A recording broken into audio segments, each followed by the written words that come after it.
Hi there, this is Lynn Cox, clinical hypnotherapist, rapid transformational therapist, and stress performance, and also more and more still weight management specialist. Anyway, I'm hopping on because I was just having this conversation with somebody and she found it so fascinating. And again, it's kind of like a back to basics reminder for me. So I wanted to share this, and I wanted to share this in particular with respect to those people who are struggling with shedding weight, habits related to sticking to a healthy program, sticking to a nutrition program, exercise program, what have you. So to kind of wind back, RTT and hypnotherapy, one thing that I always do with clients and we do with this particular methodology is we go back and find out and we talk to the subconscious mind to discover why, where, when, and how clients came up with whatever it is that they're experiencing. So in the case of weight, it could be inability to shed weight even while engaging in good diet, exercise, rest, hydration, etc. So, hanging on to weight or lacking in the motivation to stick to a program or experiencing, binge eating and unable to get rid of that.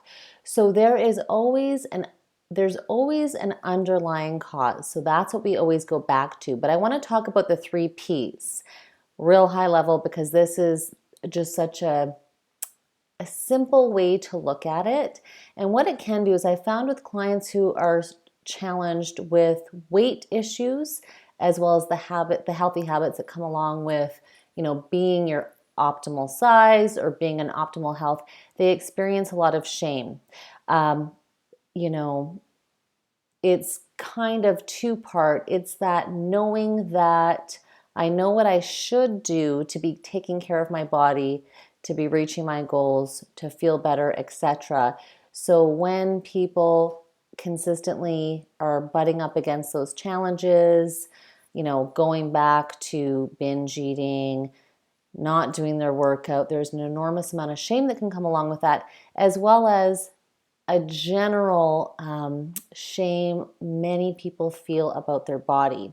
So, from the RTT perspective, and as it relates to weight, the 3 Ps. So, we come up with these beliefs as well as coping mechanisms often when you're young, and typically we create these mechanisms for one of 3 reasons, well, if not 2 of 3 or 3 of 3. Either there's a part of us that's there and doing this behavior to protect us. The second is to punish us. The third is to prioritize us, meaning to get some attention or feel some connection. So when it comes to weight, I've worked with several clients now, and this is typical for clients dealing with, food addiction, let's say. So early on, often there are very fond, loving memories of connection as that connection relates to some kind of food. So, for example, a young child having special time with somebody from her family who's very important to her and getting a treat while that's happening, or family gatherings that are focused around food and feeling that feeling of love, connection, because connection is something that we all need, and then a belief can get set that this food equals that connection, and that can get wired in deep when we're young, and it can stick with us. So with RTT, you can uncover that, and then people are able to see it, unroot that belief, and know, hey, I get connection in other ways. I, in fact, want to be healthy. I want to eat what's good for me. I want to shed some weight. I want to feel really good, and we can break that belief. So that's a prioritize, like a having attention, having connection. The other one is punishment. And, we do things, often children will attribute what's going on around them to themselves. I've talked about this in other videos, and it's not because all children are just selfish, it's the way that children develop. And it's a protective mechanism as well, because they need safety, they need people to care for them. And if something's going on, often they internalize it and think, that is going on because there's something wrong with me. I'm bad.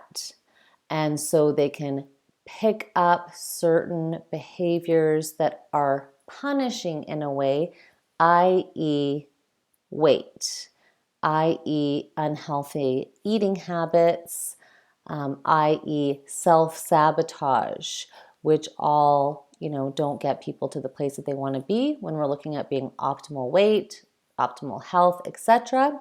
So again, we can look at that and root it through an RTT session. And the other is protect. So I have worked with a few clients now where it's been the case that they've experienced some kind of trauma, abuse, bullying when they've been younger, and they have formed a belief that being bigger means safety, or being bigger means I won't be attractive and draw attention to myself. So that's a protective mechanism. And then that can cause the body to hang on to weight. And again, that's a belief that gets established very young into adulthood, when people continue to carry weight, are doing everything they can do. If they don't know that they have that belief and work with it, it can be very difficult to lose weight, because the body, the mind, the belief is there that safety equals having this weight. So again, we can always rewire those beliefs. So, in summary, with weight, there's so many factors working against people. I mean, the food industry isn't exactly on our side. Things are made addictive. Just look at any grocery store and how there's like candy and snacks, right when you're getting up to the till. So there's a lot working against people.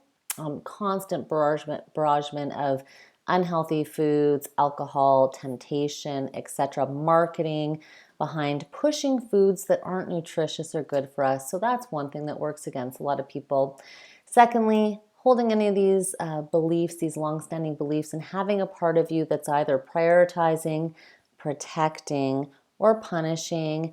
If those beliefs are in there, and that's the part of you that's causing you to not stick to a plan because you don't think that you're worth it, hang on to weight because it's a safety mechanism, or tie certain foods to feelings of love and connection, that can be very difficult then to reach the goals that you want to as an adult. So I just wanted to highlight those three, let people know, the first step in reaching those fitness goals, those weight goals, you really got to get over the feelings of shame. And the more you understand yourself, the more you can do that. And then you can look back, where did these beliefs come from? Do some work there, understand them in a hypnotic state, and then recode those beliefs so that you can still feel safe and be healthy in the way that you want to be, that you still feel love and connection and find that easy to do without that food or substance attached.